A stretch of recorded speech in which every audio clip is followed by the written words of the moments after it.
Say 9 News at 6 starts right now with new reaction to the passing of Pope Francis. Thank you for joining us tonight at 6. I'm Lorenzo Hall. And I'm Leslie Foster. The Vatican says the 88-year-old pontiff died this morning, Easter Monday, from a stroke and heart failure.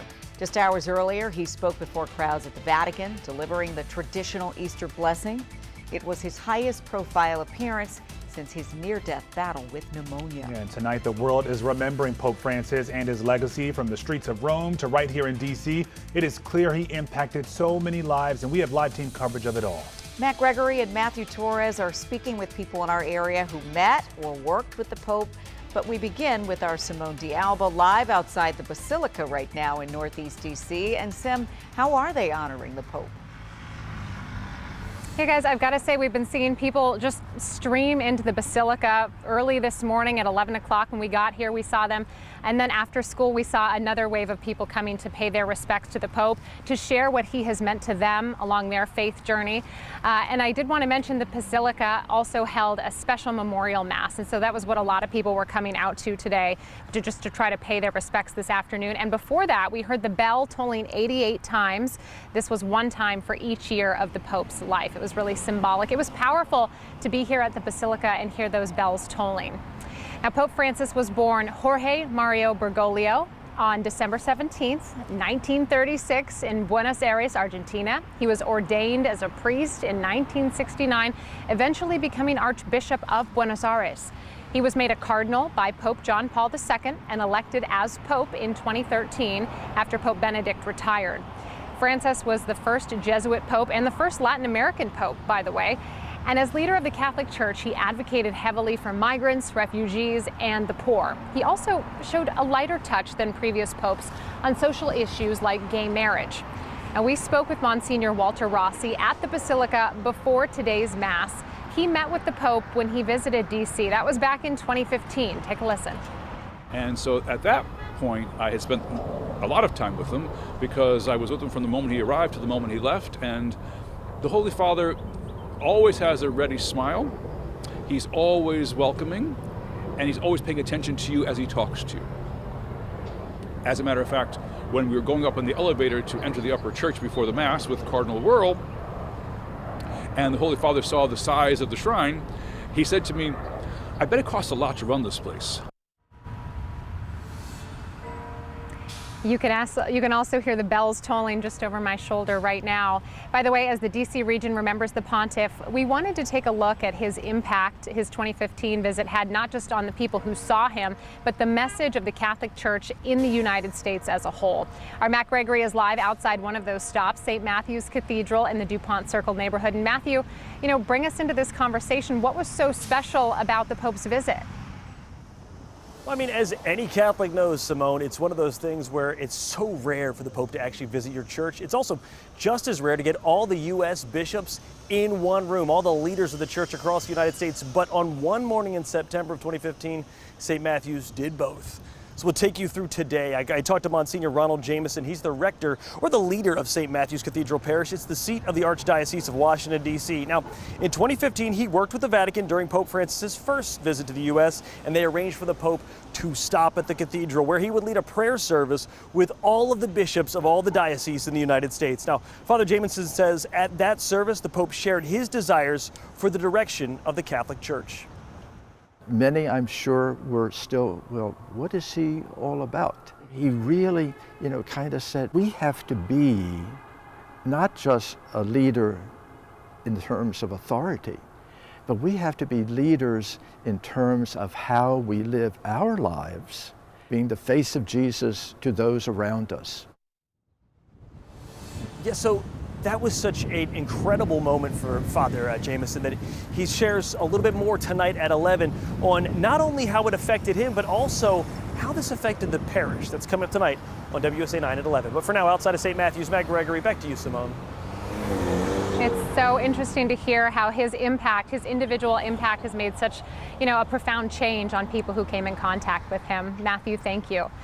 I did want to note here earlier today as well, we spoke with the Chancellor of the Catholic Diocese of Arlington. Now, he served the Pope in several different capacities, so including as his interpreter at the Vatican. Well, today he and other church members remembered Pope Francis as a leader who really opened his arms to all people. Matthew Torres continues our coverage tonight at the Cathedral of St. Thomas More in Arlington. If keeping your faith is a pillar in life, Maria Aguilar has cemented herself in the Catholic Church. Just prayed this morning. In the pews of the Cathedral of St. Thomas More in Arlington, The Lord be with you. Aguilar joins the congregation to pray for Pope Francis. I was sad. The first pontiff from Latin America and the first to be Jesuit died Easter Monday morning. To Aguilar, he helped Catholics rediscover their faith. They saw in him a little bit someone that opened the door for them. For Pope Francis, each of us had dignity. For the Chancellor of the Catholic Diocese of Arlington, it really is like losing a father, because he was a father to certainly all the Catholic faithful throughout the world, but to so many others. the Holy Father was someone he worked closely with on several occasions. Blessed to be able to sit right next to him. Monsignor Paul Della Durante was appointed to the Vatican in 2018 to work for the Secretariat of State. Part of his role was to interpret for the Pope in several meetings, including with the President of Ireland 2 years ago, and this hour-and-a-half-long sit-down with President Joe Biden in 2021.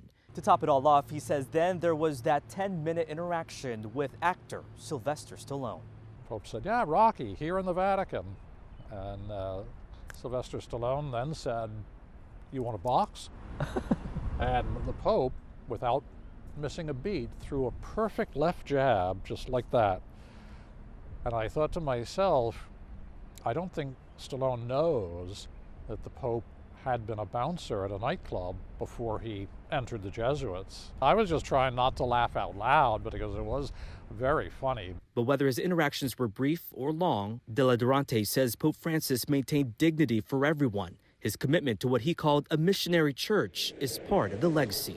To make sure that those who are vulnerable, who are poor, who are marginalized, are not forgotten. He brought a lot of people to believe.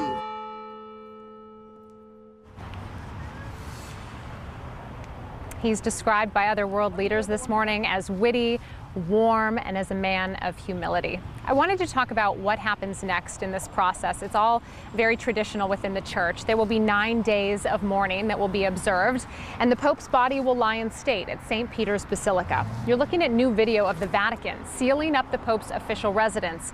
Pope Francis will be laid to rest in a simple wooden casket. His funeral must take place within 4 to 6 days of the Pope's death, and we know that President Donald Trump will be attending. Now, after that, the papal conclave will gather to elect a new pope, and the entire process is done by a secret ballot, and there can be up to 4 rounds of ballot voting a day. It's pretty intensive. A 2/3 majority will be needed for a pope to be elected, and after each vote, the paper ballots are burned. If black smoke is seen, no decision has been made, but if the smoke is white, a new pope has been elected. I wanted to mention, for many Catholics, Pope Francis has been this, deeply meaningful, transformative leader. While he didn't change the church doctrine, he really opened up conversations in the church and led to a more progressive direction that we're seeing play out. Now, the Pope's final message I wanted to talk about, it was delivered by an archbishop. It was an appeal for peace in Ukraine and within the Middle East. And so even at the very end of his life, he was still advocating for those marginalized communities that we've been talking about throughout our broadcasts this evening, and his impact on what he wanted his legacy in life to be. Guys, we'll send it back to you in the studio. Even in his final moments, he was fully aware of the challenges that face our global community and the peace that we hope is still possible. Yeah, that's why I was working up to the last minute. All right, Simone, thank you. And right now, streaming on WUSA 9+, we have a special from the archives looking back at Pope Francis's visit to D.C. in 2015. You can relive that day through our coverage. Just download the WUSA 9 app on your TV, and you can watch for free.